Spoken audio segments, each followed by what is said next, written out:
Today, my point of discussion is the emerging geopolitics and its implication on India. We have seen that the truce between Iran and America has ended, and there is a full-fledged attack launched by either side. So what are going to be its impact? First thing is that as a student of political science and international relations, what I have learned that commitments made by sovereign countries used to be respected, but I'm watching a new individualistic role play where what has been signed, what has been agreed are not being accepted by either party.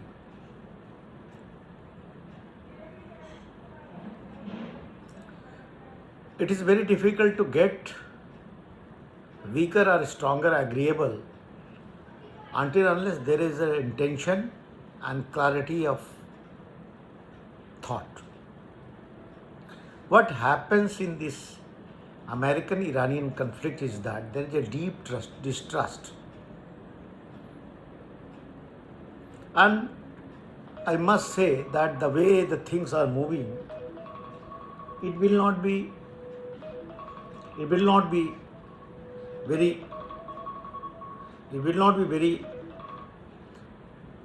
happy for the common citizen of both countries.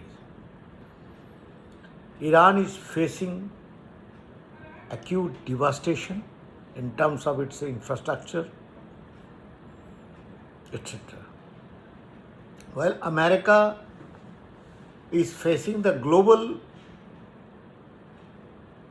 resentment for continuing the attacks, while Israel is already discredited because of various carnages it has carried on Gaza Strip, etc. What is the way out? As a student of political science and international relations, I can say with certitude and confidence that some sort of moral icing of the foreign policies must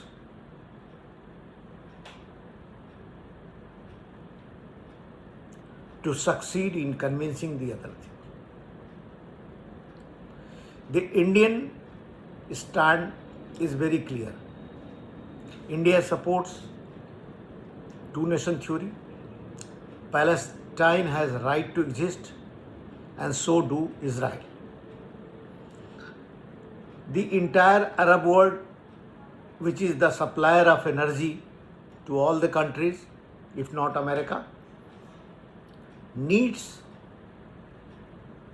a stable and sustainable peace. And how stable and sustainable peace will come to the Middle East until unless Palestine is given its due, rather overdue. Israel cannot be obstinate unilaterally. Israel must think that coexistence is only possible when there is a confidence of not being attacked or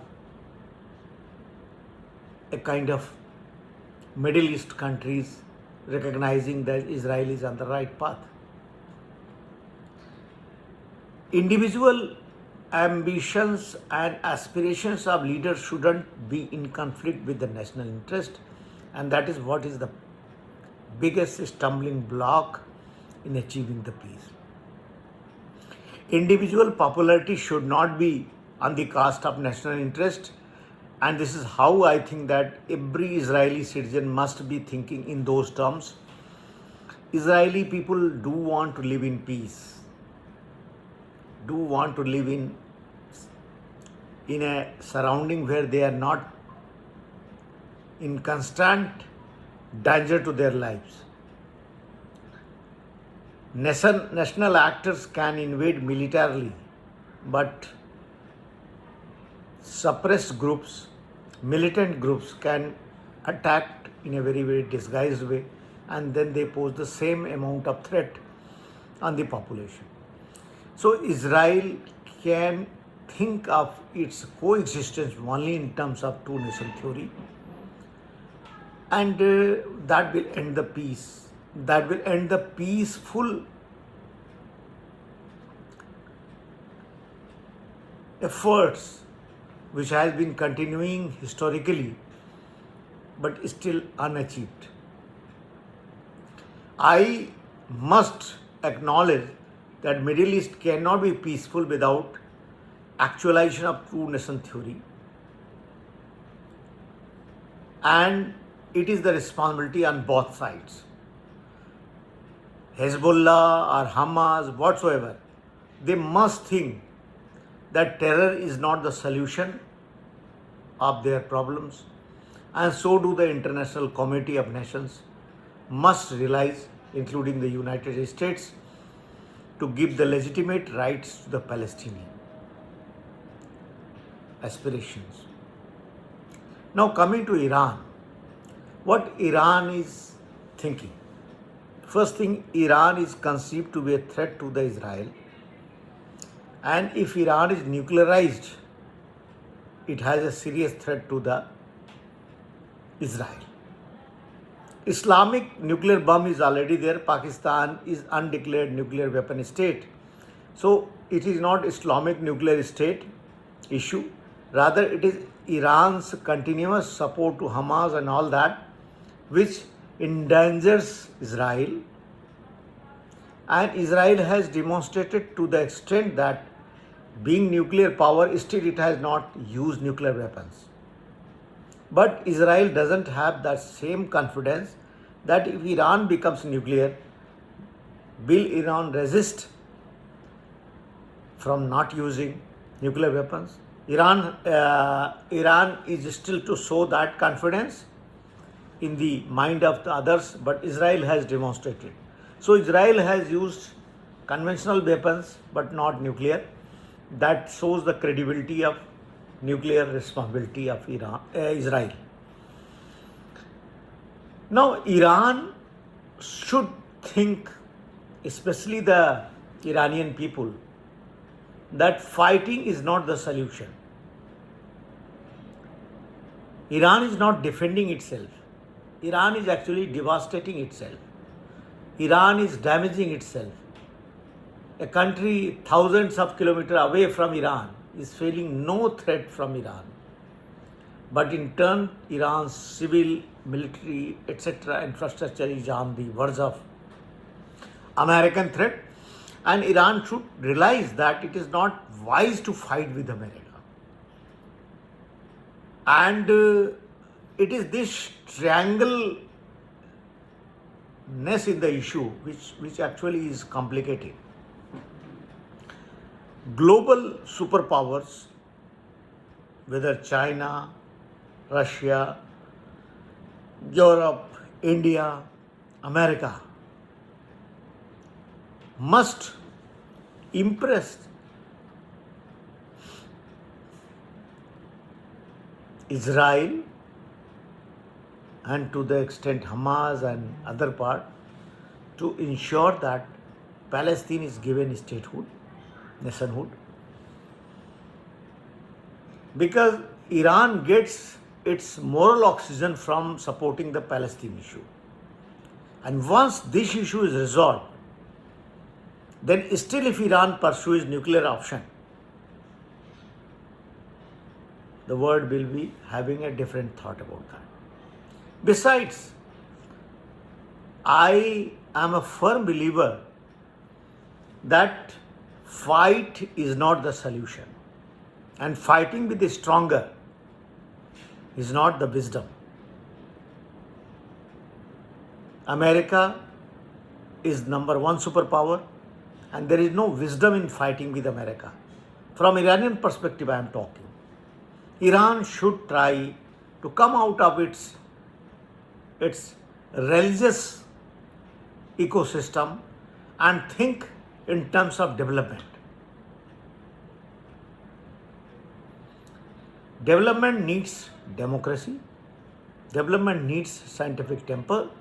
Development needs to follow certain norms to increase the ease of living of the people.